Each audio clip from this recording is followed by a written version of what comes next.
Hi there, good afternoon and welcome to today's Kingston Library Book Review. I'm Fran and today I'm going to be reviewing Crescent City, The House of Earth and Blood by Sarah J. Maas. You may have seen my book review or my video of What Are Your Librarians Reading from Libraries Week this year, in both of which I rave about the Throne of Glass series by Sarah J. Maas. I loved that series and it got me through the first couple of months of lockdown earlier this year.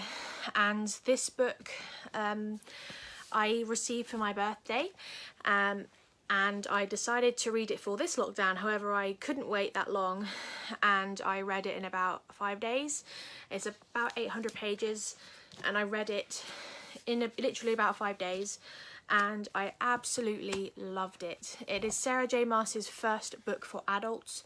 Her other two series are written for teenagers, but are quite graphic and adult, so you know they do feel adult when you're reading them, but this one definitely feels of a different level, very much for adults, and very much on a different level in terms of fantasy. It is a fantasy book, very high fantasy, but it's such a different book. I've never really quite read a book like this, and any of my fellow librarians watching, I know for a fact that you will adore this book, because how could you not? It's such a great book. It's quite a massive plot to try and describe, but I will give it a go. So this book is set primarily in Crescent City, which is a thriving city full of different magical species.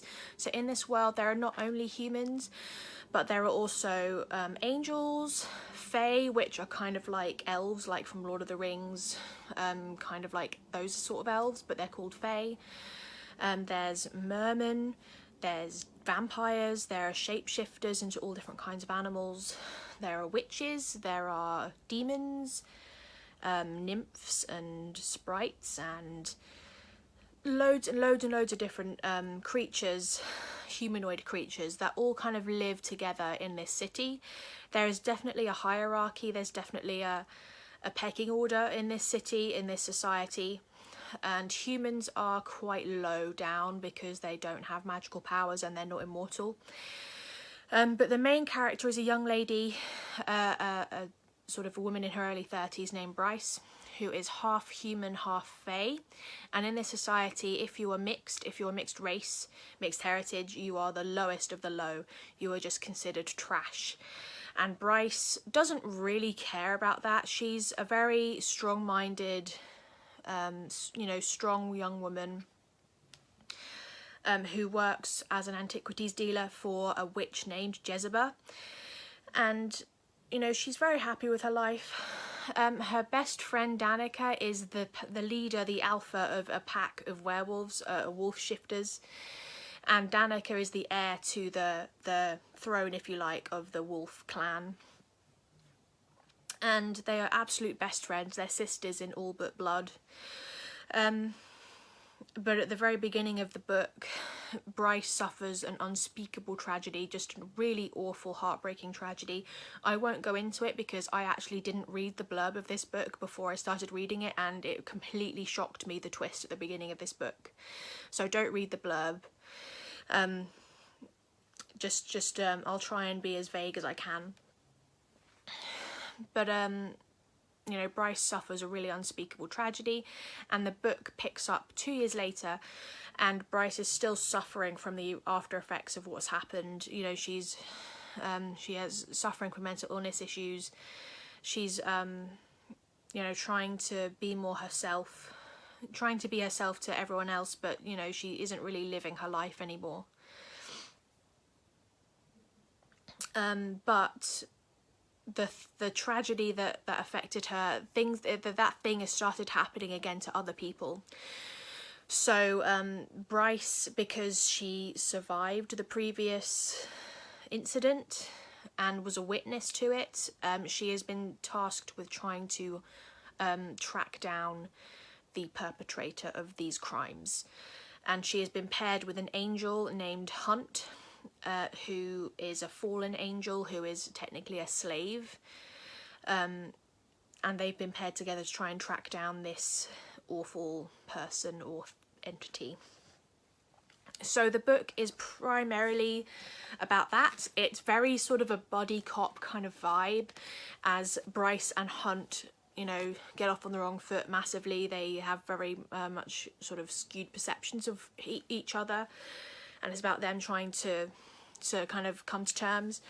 And, you know, it's the investigation of the crime. I've never read sort of a crime investigation book set in this kind of setting, this kind of society. It's so interesting because they go into all different aspects of this society, all different species, all different places, and they have to get right down into it, and it's so interesting. Sarah J. Maas does just such a great job of the world building. The world building is so great. You can just tell she's thought of every little detail. And it's just brilliant. There are so many subplots going on in the background of Bryce's heritage, who her father is, who her family is, what's happened to her. And another reason I really like this book is that it's very sensitive as to its portrayal of mental illness, sensitive to its portrayal of post-traumatic stress, and it's also very representative in that there are LGBT characters, there are you know, strong female characters. A lot of the female characters are very strong female characters, and Bryce, the main character as well, is portrayed as a larger woman as well, which, you know, it took me aback when she was first described that way, because you don't see that in very many fantasy books, or really in any books, where the main character is meant to be a woman who is outgoing and confident and considered very beautiful and desirable, but is also a larger woman who is curvy and isn't afraid to, you know, doesn't shy away from it, and she's very confident in her body and very, you know, has a lot of self-love for her body. And I think that's fantastic. So I could talk about this book forever, but I've been talking long enough. So that is the book review today. It's Crescent City, House of Earth and Blood by Sarah J. Maas. The second book, I believe, is coming out next year, so I'll be eagerly awaiting this book. But please do pick this up. If any of the libraries near you are running ready reads, maybe you can request it from them, or you can get it on ebooks on Overdrive as well. Please do check it out. It's amazing, and I really hope you enjoyed reading this review, or watching this review rather, not reading it. Read this book. Thank you very much for watching. Bye bye.